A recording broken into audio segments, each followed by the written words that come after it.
Hi, it's Claire Milam, Dharma coach, and I'm here with another Healed Living Experience video. And this one is about my father. Um, so, my adoptive father really wanted to have a family, and I was his first child, and he really loved me in the way that those 70s dads did, going to work, talking with you, sometimes reading with you. And he had his his struggles. His mother, my grandmother, was just one of the most delightful, loving people in my life. And his lineage and the last name I share with him, Milam, are such gifts. And when I was a teenager, one morning, I was 15, and we lived in this big 2-story house. And he was at the bottom of the stairs like he sometimes was in the morning, looking to see what I looked like, how pretty I looked, if I'd done any teenage things. And he was smiling, and it was Thanksgiving week. He was taking the week off work. He was going to go fishing, then he was going to go see his mom, then we were all going to spend family Thanksgiving with my mom's extended family in another part of Texas. And I'm walking down the stairs, and some little voice in my head says, "This is the last time you're going to see him alive." And I didn't know what to think, what to do. I didn't tell him. I didn't feel comfortable telling him. But I kind of captured that moment. And I went to school, and I came home from school, and my mom was off shopping with my brother, and I was home alone. And the police started calling. And they started calling, wondering where he was, or wondering where my mom was, wondering if there was an adult. They called back. I remember I was in the laundry room in that big house, just like, because my dad had drowned. He had drowned on that fishing trip. And part of my soul split, because he was the stability in that childhood, in that household, and he was my daddy. I called a friend of mine and I said, "Can you and your mom please come over? I think my dad's dead." And they were like, "What?"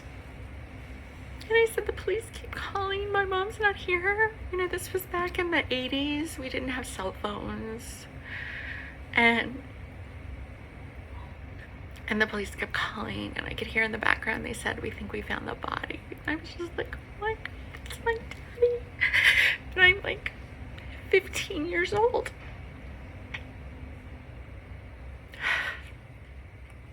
And my mom and my brother came home, and she got the news, and she just started screaming. I honestly don't think she stopped screaming for years. It was a really, really hard blow for her, but it was a really hard blow for me. So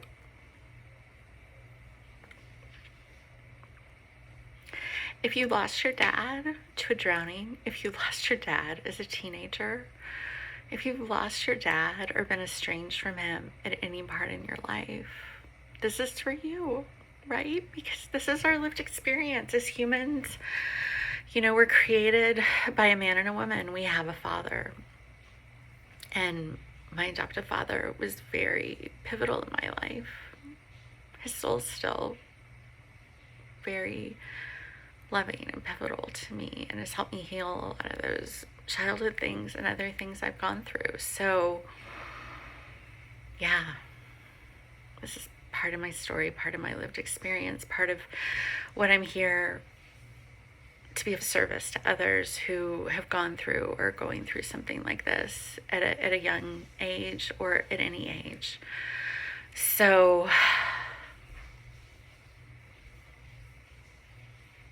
yeah. And there was that little part of me, maybe that Lemurian Atlantean part of me, that knew this was going to happen, and knew it was via water.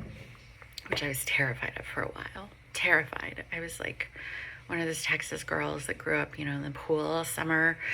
And, my dad fished, so we'd go out fishing with him a lot.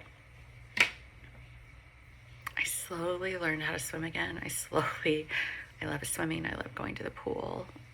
I like taking baths. I like taking showers. I wanted my kids to have that Texas experience of being swimmers, go to the beach, go fishing.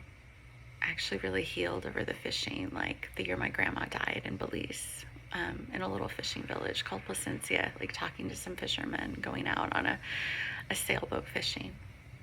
So it comes in moments, it comes decades later, and it's okay, it's okay to cry, to feel that emotion as if it happened a minute ago.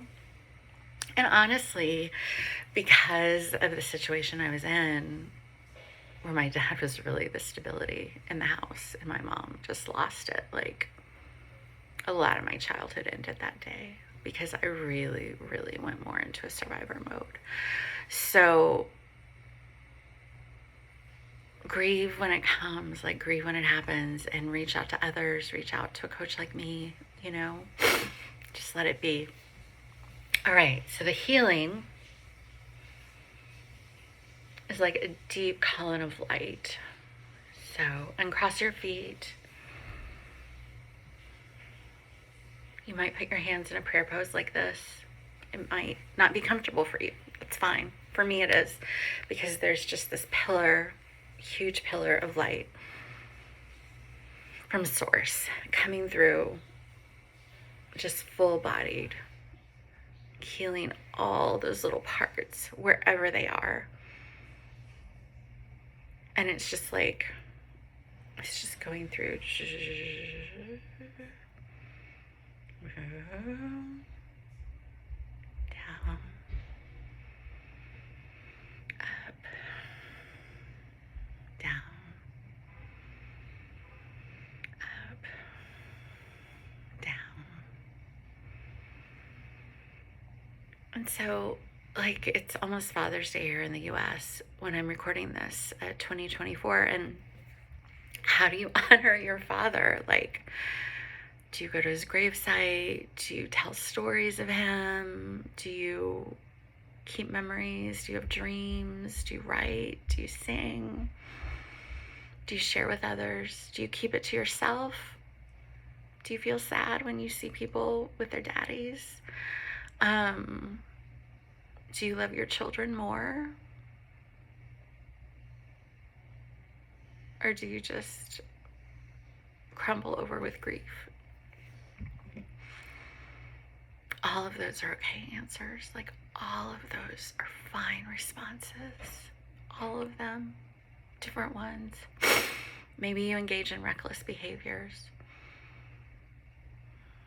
And by reckless, what I mean is, especially if you're a teenager, really sensory behaviors, right? That make you feel more intensely.